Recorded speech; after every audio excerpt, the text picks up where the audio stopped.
네, 오늘 대선 출마를 공식 선언한 유승민 국민의힘 후보 바로 모셨습니다. 어서 오십시오. 반갑습니다. 네, 안녕하세요. 자, 오늘 출마 선언문에 스스로를 검증된 후보라고 쓰셨더라고요. 네. 사실 보면 뭐 경제도 잘 알고 그렇다고 뭐 도덕성에 큰 뭐 요즘까지 시비가 걸린 적도 없고 큰 문제 없는 정도가 아니라 아주 좋죠. 그런데 왜 이 지지율이 생각보다 많이 예상했던 것보다 안 오른다고 생각하실 것 같은데 예. 네, 왜 그런 것 같으십니까? 지지율 지금 지난 한 달 정도 사이에 네. 저는 올라가고 있다고 분명히 여러 여론조사에서 보고 있고 네. 경선은 야권 여권 따로 하는 거잖아요. 네. 그 야권 후보들 간의 지지도가 저는 중요하다고 생각하고 저하고 홍준표 후보가 지금 지지도가 계속 올라가고 있고 윤석열 후보 같은 경우에는 조금 내려오고 있는 것 같아요. 네. 그래서 이제 경선 시작하기 때문에 앞으로 한 2달 반 엄청난 지지도에 드라마틱한 변화가 있을 거라고 저는 확신을 합니다. 인터뷰 마치고 지금 바로 이제 대구 경북 내려가신다는데 예. 좀 보수층을 이제 겨냥한 행보라고 봐도 될까요? 대구 경북은 자주 가죠. 자주 네. 가지만 이제 출마 선언하고 이번에 처음 가는 건데요. 대구 경북에 가서 저에 대해서 제일 지금 어려운 데가 영남 보수고 특히 그 TK 보수층입니다. 네. 그래서 제가 대구 경북 시도민들한테 제가 왜 대선에 출마했고 지난 한 5, 6년간의 제 정치적인 어떤 어려움에 대해서 제 있는 심정 그대로 솔직하게 충심을 말씀을 드리고 네. 대구 경북 출신 유일한 후보거든요. 그래서 대구의 아들을 꼭 좀 도와달라 호소를 하고 올 생각입니다. 그러니까요. 이제 본인 스스로 이제 중도 수도권 청년, 이 중수청에서는 그렇습니다. 경쟁력이 있다 말씀하셨는데 말씀하신 대로 흔히 말하는 이 집토끼라고 얘기하는 네. 보수층에서 이제 전폭적인 지지는 받지 못하고 계신데 이유를 뭐라고 보십니까? 그건 아무래도 박근혜 대통령 탄핵 네. 그 전까지만 해도 저는 뭐 대구 경북에서 가장 늘 1위의 이 미래 지도자였습니다. 네. 그런데 그 이후에 이제 대구 경북에서 저에 대한 서운한 감정이 생긴 것 같습니다. 제가 그걸 풀어드리려고 굉장히 노력을 그동안도 했는데 네. 대구 경북 시도민들께서 그렇게 이렇게 마음이 빨리빨리 바뀌시는 분들이 아니에요. 그래서 제가 인내심을 가지고 네. 이번에 가가지고 다시 한번 말씀을 드리고 이제는 경선과 대선이 얼마 안 남았기 때문에 네. 대구 경북에서 왜 저를 지지해 주셔야 되느냐 그 이야기를 제가 꼭 하려고 그러는 게 지난 서울시장에서 봤지만 정권 교체하려면 중도층 청년층 네. 이 수도권 이 표심을 잡지 않으면 안 됩니다. 네. 제가 거기에서 확장성에서 가장 강하다 이 말씀을 꼭 드리고 그동안 있었던 서운한 감정 좀 털어주십사 이렇게 말씀드리려고 합니다. 그 서운한 감정을 이제 흔히 말하는 이제 배신자다 뭐 이런 소리를 많이 들으셨을 텐데 예. 좀 배신자 프레임 좀 억울하십니까? 어떻습니까? 앵커께서 저를 배신자로 생각하는 거 아니죠? 네. 억울하죠. 네. 예, 그거는 그분께서 이제 씌운 네. 프레임이었지 않습니까? 2015년에. 그런데 저는 뭐 정말 억울하죠. 왜냐하면 저는 누구보다도 박근혜 대통령, 박근혜 정부의 성공을 위해서 제가 이렇게 했으면 좋겠다라는 옳은 소리를 많이 했고 그 당시에 박근혜 대통령을 둘러싸고 있던 제가 이야기했지만 그 정말 청와대 비서들 그리고 그 박근혜 대통령 앞에서 한자리 하면서 아부했던 사람들, 최순실 같은 사람들, 저는 그런 사람들이 박근혜 대통령의 눈과 귀를 가리고 그 정부의 실패를 초래한 사람들이라고 생각을 하고 저는 정말 지금 생각하면 제가 더 강하게 말리지 못했던 게 오히려 후회스럽거든요. 이런 이야기를 좀 대구 경북 시도민들께 하고 그러면 영남 보수 마음이 저는 바뀔 수 있다고 봅니다. 그분들 제일 원하는 게 정권 교체니까 네. 정권 교체 답은 유승민이다. 그 말씀을 꼭 드리려고 합니다. 그 서운함을 좀 풀어드리려고 예. 박근혜 전 대통령 사면 얘기도 그래서 좀 하시는 건가요? 아닙니다. 네. 사면은 네. 그렇지 않습니까? 사면은 그 서운한 감정에 거기에 제가 뭐 영합하고 잘 보이려고 그런 게 아니고 네. 사면은 지금 두 분 전직 대통령을 이렇게 감옥에 오래 두는 거 저는 이게 여기에 대해서 국민들 찬반은 있죠. 네. 찬반은 있는데 여기에 대해서는 저는 진짜 국민 통합이나 나라의 품격을 위해서 저는 사면하는 게 맞다. 이렇게 생각을 했고 그 말씀을 드린 거고 사실 그 사면의 결정 권한이야 뭐 헌법상 뭐 워낙 문재인 대통령 한 사람만 갖고 있는 거니까 네. 문 대통령이 자기 임기 안에 어떤 결정을 할지 한번 봅시다. 당내에서는 이런 공격도 여전히 나옵니다. 4년 전에 자유한국당이 없어져야 할 정당이라고 얘기를 해놓고 그 정당의 대선 후보로 나오려는 거 아니냐. 네.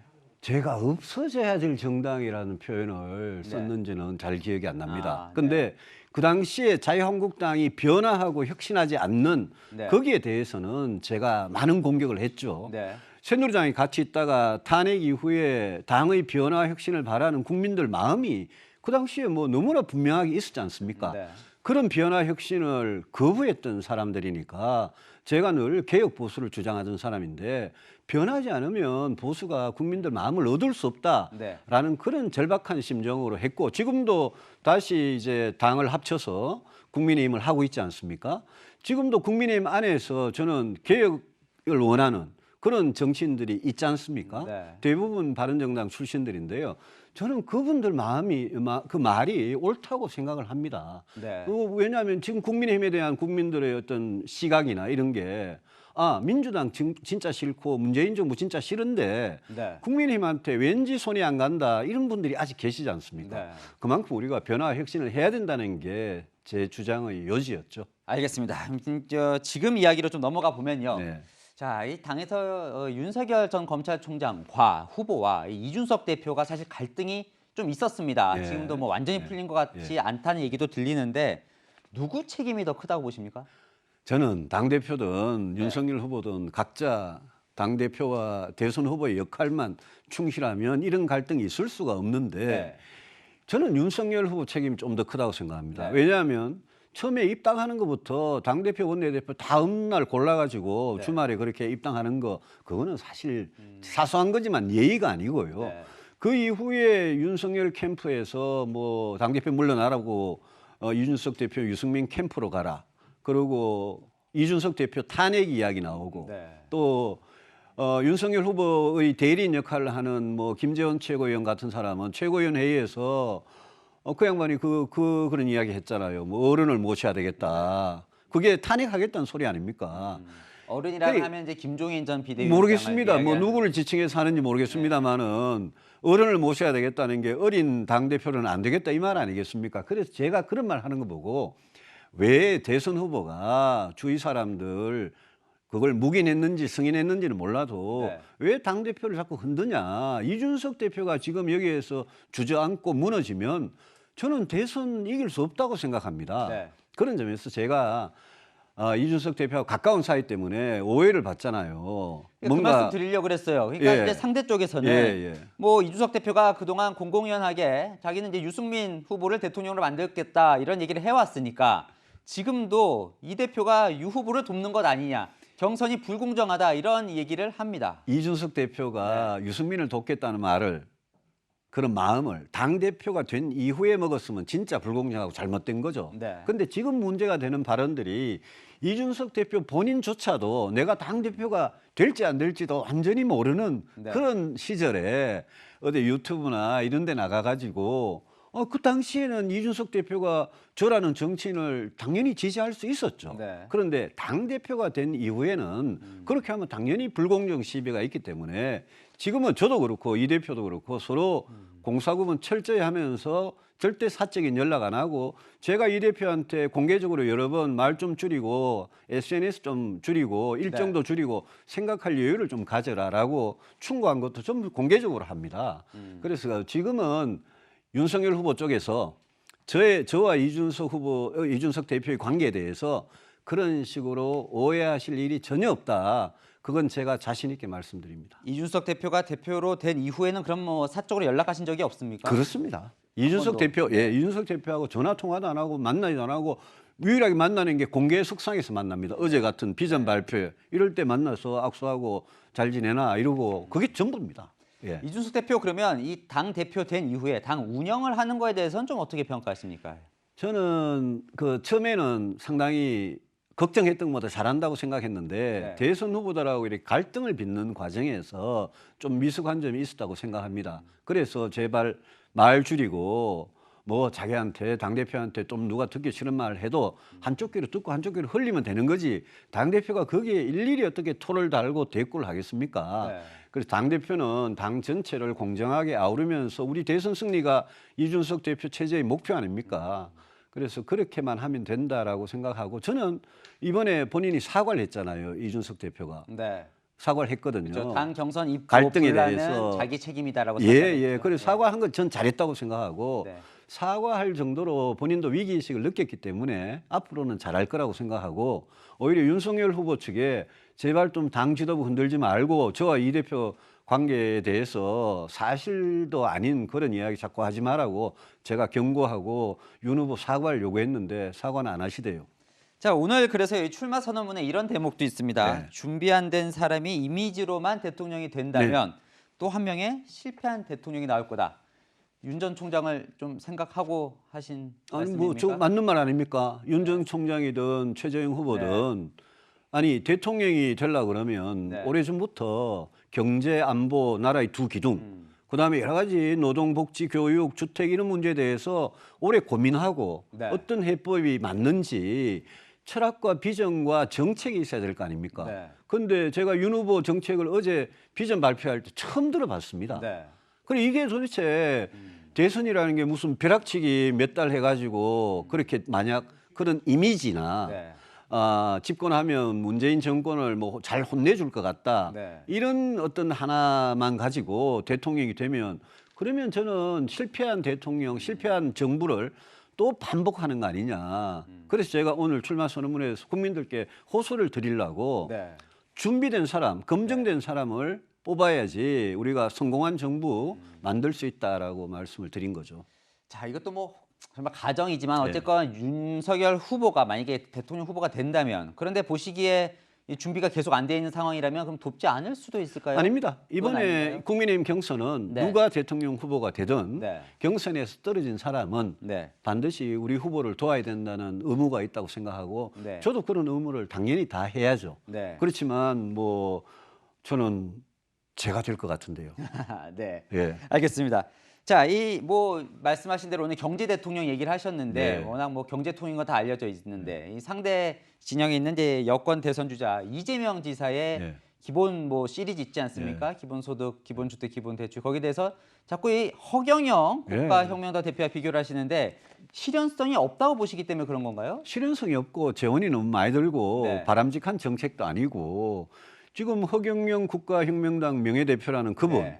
그분하고 이재명 지사가 갈수록 닮아가는 것 같은데요. 제가 이재명 지사의 여러 가지 기본주택, 기본소득, 기본대출까지 네. 공약을 보면 전부 다 그냥 다 해주겠다는 거거든요. 네. 어려운 분들이든 잘 사는 분들이든 똑같이 대출도 해드리고 1,000만 원씩 네. 주택도 무주택자만 똑같이 다 해드리고 기본소득은 뭐 전 국민 다 드리는 거니까 네. 그럴 세금이 없습니다. 음. 그럴 돈이 없고 문재인 정부가 하도 흥청망청 써가지고 네. 지금 국가 부채나 국가 재정 문제가 심각하고 거기다가 이재명 지사가 만에 하나 대통령이 돼가지고 5년을 또 그런 식으로 쓰면 네. 그러면 저는 대한민국이 나라 살리면 거들 난다고 생각을 합니다. 그래서 이 이재명 지사의 위치가 네. 그 정책의 위치가 지금 민주당보다도 더 나쁜 포퓰리즘으로 가는 네. 그러니까 이제 갈수록 허경영 대표 닮아가는 거 아니냐 이 말을 제가 오래전부터 네. 하고 있습니다. 이재명 지사는 포퓰리즘을 계속하겠다고 하던데요. 그러니까 이제 그게 완전히 표만 보고 그러는 거죠. 이 경기도에 전 경기도민들한테 10만 원씩 지금 세 번째 주고 있지 않습니까? 네. 재난지원금도 전 국민 100% 주자고 주장하지 않습니까? 네. 그게 자기 기본소득 뒷받침하려고 그러는 건데 네. 그건 정말 나라 망치는 악성 포퓰리즘이라고 생각합니다. 우리가 복지가 뭡니까? 세금을 거두어서 세금 낼 수 있는 능력이 되는 사람은 세금 내고 그 세금으로 국가의 도움이 절실하게 필요한 사람을 도와주는 게 그게 복지의 원리인데 그거하고 완전히 다른 이야기를 지금 하고 계시죠. 근데 이 상대 정당이지만 이 민주당에서는 누가 대선 주자가 될 것 같으세요? 이재명 지사가 지금 현재로는 여론조사가 1위인데. 이재명 지사가 되면 네. 국민님한테 저는 좀 더 어려울 거다라고 봅니다. 왜냐하면 이재명 지사가 그래도 문재인 정권이 실패하고 조금 더 거리가 멀고 네. 또 지역적으로 경북 안동 출신인데 네. 그런 점도 좀 작용을 할 수도 있고요. 네. 그래서 제가 오늘 또 민주당의 강한 후보가 쟤다라고 이야기하는 게 민주당 후보하고 1대1로 마지막에 붙었을 때 네. 국민의힘에서 누가 후보가 되면 네. 예컨대 이재명 지사가 올라오면 말이죠. 네. 10월 10일이면 결정이 되잖아요. 네. 그럼 그 사람하고 붙어가지고 누가 가장 중도층, 수도권, 청년층의 표를 마음을 가져올 수 있느냐. 네. 저는 지금 우리 윤석열, 최재형, 홍준표 이 후보들은 이 스펙트럼이 네. 너무 우측에 오른쪽에 계시고 저야말로 이 확장성이 제일 큰 후보다 네. 그렇게 보기 때문에 제가 민주당이 제일 강하고 제가 되면 민주당 박살낼 수 있다고 생각합니다. 자, 얼마 전에 이제 공무원 노조를 찾아가서 사실 공무원 연금 예. 개혁의 필요성을 이제 설파하는 게 좀 인상 깊었는데 예. 이번 공약으로 이제 연금 개혁을 얘기를 했는데 뭐 연금 개혁이라는 게 결국 이제 돈이 얼마 남지 않았으니까 그렇습니다. 뭐 좀 더 내고 덜 받는 쪽으로 가게 되면 이거 인기가 별로 없을 것 같은데 어떻습니까? 인기 없지만 네. 인기 없죠. 무조건 이렇게 많이 들어야 네. 뭐 표가 된다 이렇게 상식적으로 생각하겠지만 지금 20대, 30대, 40대 젊은 층이 이거를 모르는 게 아니라 다 압니다. 네. 그분들은 자기가 지금 연금을 납부하고 있어도 나중에 60세 이상이 돼가지고 내가 연금 받을 수 있느냐? 2051년이 되면 연금 쌓아둔 적립금이 다 고갈돼서 제로가 되고 그때부터는 마이너스로 가거든요. 네. 지금 이미 공무원연금, 군인연금은 매년 수조 원씩 이 우리 예산으로 보조를 하잖아요. 네. 국민연금은 마이너스가 되는데 무슨 수로 받겠습니까? 그래서 제가 20대, 30대, 40대 젊은 층과 지금 연세 많은 분들하고 이거는 세대 간 갈등의 문제거든요. 이 문제를 해결하려면 저는 지금 연금을 더 거두든 아니면 지금 거두는 세금에서 국민연금에다가 자꾸 적립을 해나가든 네. 지금 어떻게든 국민연금 재정을 튼튼하게 해놔야지 2051년 이후에도 2051년 지금 딱 30년 남았잖아요. 네. 30년 남으면 지금 30세면 그때 가면 연금 받아야 됩니다. 그래서 이 문제는 제가 굉장히 어려운 거 알지만 연금 개혁 꼭 해야 된다 말씀드리고 제가 공노총에 네. 공무원 그 노조에 가서 그분들이 공무원 연금 개혁 제가 새누리당 원내대표 때 한 걸 가지고 네. 굉장히 섭섭하게 생각하시길래 네. 그렇게 생각하지 마시라. 이거는 국민들 모두의 마음을 좀 이해를 하시고 우리가 공무원이든 교사든 일반 국민이든 네. 우리가 그 노후가 같이 좀 이렇게 튼튼하게 보장이 돼야 되는 거 아니냐. 그래서 제가 거꾸로 좀 설득을 했고 그분들도 상당히 이해를 하시는 그런 인상을 받았습니다. 네, 알겠습니다. 이제 뭐 마지막 질문이 될 것 같은데 저희 이제 채널의 시청자분들에게 네. 유승민이 만들고 싶은 대한민국이 어떤 건지 한번 설명을 해주시죠. 저는 정말 그 잘 사는 나라, 강한 대한민국 꼭 만들고 싶습니다. 이건 저희 오랜 꿈이었습니다. 저는 대통령의 권력, 거기에 대한 제 개인적인 사사로운 욕심은 옛날부터 지금까지 전혀 없었습니다. 그런데 대한민국에 오직 대통령만이 팔을 걷어붙이고 나설 때 해결될 수 있는 그런 문제들이 아주 심각한 문제들이 있습니다.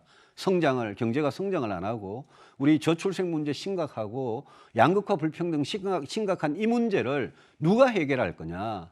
이거는 정말 검증되고 준비된 그런 후보만이 해결할 수 있다고 생각하고 저 유승민이 국민의힘 후보가 되면 반드시 민주당 꺾고 제가 정권 교체 꼭 해내겠다는 말씀을 드립니다. 네, 오늘 여기까지 듣겠습니다. 네, 감사합니다. 고맙습니다.